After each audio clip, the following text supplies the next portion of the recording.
আসসালামু আলাইকুম। আমি এখন বানাচ্ছি মোগল আমলের দারুণ মজার একটা বাদশাহী বেগুন ভর্তা।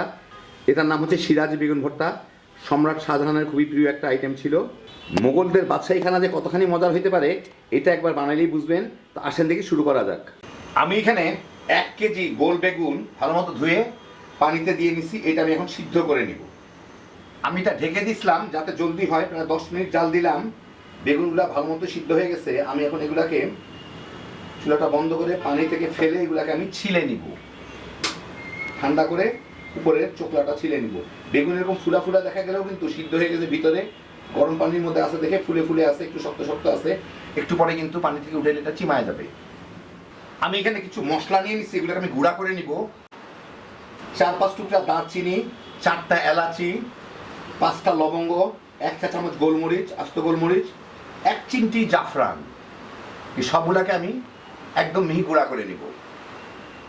আমি 1 কাপ টক দই এখান থেকে নিব। ঘরে পাতা টক দই, খুব সহজে পাতা যায়, আপনারা চাইলে রেসিপি দেখে দিতে পারেন। যাই হোক, আমি ডেসক্রিপশনে লিঙ্ক দিয়ে দিব। এখানে আমি একটা চাল নিচ্ছি একটা বাটির উপরে। এই চালটির মধ্যে 1 কাপের মতো টক দই দিয়ে আমি এটাকে 10 মিনিটের মতো রেখে দিব।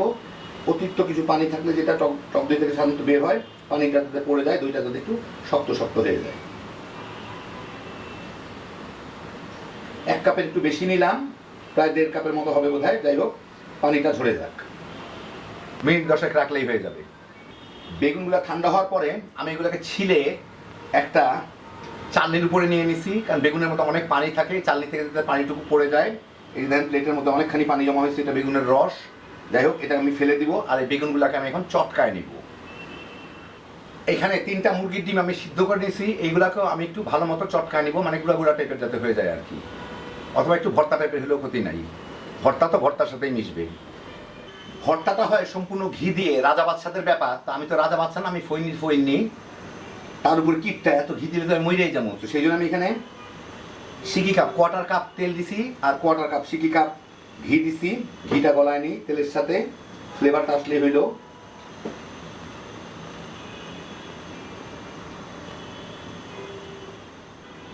ঘি তেলটা ভালো মতো গরম হয়ে গেলে এর মধ্যে আমি এখানে 2 কাপ পেঁয়াজ পাতলা করে কেটে রাখা, 1 পোয়া পেঁয়াজ আছে 250 গ্রাম, ওগুলা দিয়ে আমি বেরেস্তা করে নিব। আমি হাই হিটে রান্না করতেছি যাতে খুব দ্রুত বেরেস্তা হয়ে যায় এটা আর কি। পেঁয়াজগুলা বেশ সুন্দর বেরেস্তার মতো হয়ে আসলেই হয়ে গেছে প্রায়। আমি এখান থেকে কিছু পেঁয়াজ উঠে রাখবো, এটা পরে দিব আর উপরে একটু ডেকোরেশনের জন্য। এগুলো কিন্তু আরেকটু বাদামি হয়ে যাবে রাখতে রাখতেই। তেলটা চেপে উঠায় নিই, ঘিটা চেপে আর কি। এখন এইটার মধ্যে আমি বেগুনগুলাকে দিয়ে দিব।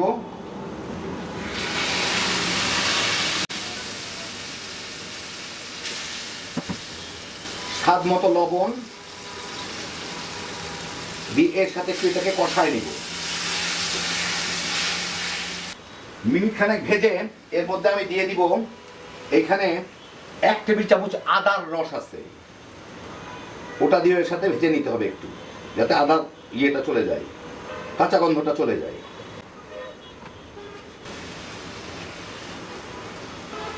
মিনিট 2 ভাজলেই আদা গন্ধটা চলে যায়। এখন আমি এর মধ্যে দিয়ে দিব হচ্ছে সিকি কাপ, 1/4 কাপ কিশমিশ। 1/2 কাপ দেওয়ার কথা আমার কাছে নাই, সিকি কাপ দিয়ে সেটা ফেলাই।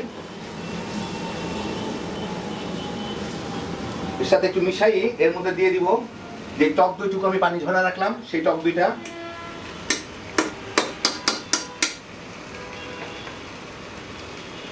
দিয়ে এর সাথে একটু ভালো মতো মিশায় মিনিট 2 ভুনে নিতে হবে। 3-4 মিনিট ভুনলাম, দইয়ের পানিটুকু চলে গেছে, মানে যেটুকু পানি হয়েছিল সেটুকু চলে গেছে। এখন এর মধ্যে আমি দিয়ে দিব যেই মশলাটা আমি গুঁড়া করে রাখলাম, সেই মশলাটা দিয়ে দিব জাফরান সহ।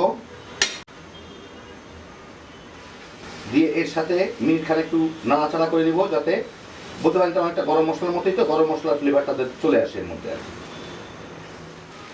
মিনিট 2 ভাজলাম, গরম মশলার ফ্লেভারটা চলে আসে এর মধ্যে। এখন আমি গুঁড়া করে রাখা ডিমগুলা দিয়ে দিব, ভর্তা করে রাখা আর কি, যেটাই হোক এটা গুঁড়া গুঁড়াই হয়। আর একই সাথে দিয়ে দিই ওই বেরেস্তাটা উঠে রাখছিলাম, অল্প একটু বেরেস্তা রাখবো উপরে ডেকোরেশনের জন্য, আর বাকিটুকু এর সাথে দিয়ে দিব। আরেকটা কাজ অপশনাল, দিতে পারেন, দিলে খুব টেস্টি হয়, সেটা হচ্ছে সামান্য একটু চিনি, 1 চা চিমটির মতো চিনি এর মধ্যে দিয়ে দিলে টেস্টটা অনেক বেড়ে যাবে। এর সাথে মিনিট খানেক ভেজে নিন। মিনিট খানেক ভালো মতো মিশে নেড়ে চেড়ে ভেজে নিলাম যাতে ডিমটা মিশেও যায়, এরকম দানা দানা একটু মিশে। এখন আমি এর মধ্যে চুলাটা বন্ধ করে দিই, বন্ধ করে একটু লেবুর রস দিয়ে দিই। লেবুর রসটাকেও চাইলে দিতে পারেন, না চাইলে নাও দিতে পারেন। এর সাথে একটু ভালো মতো মিশাই নেই।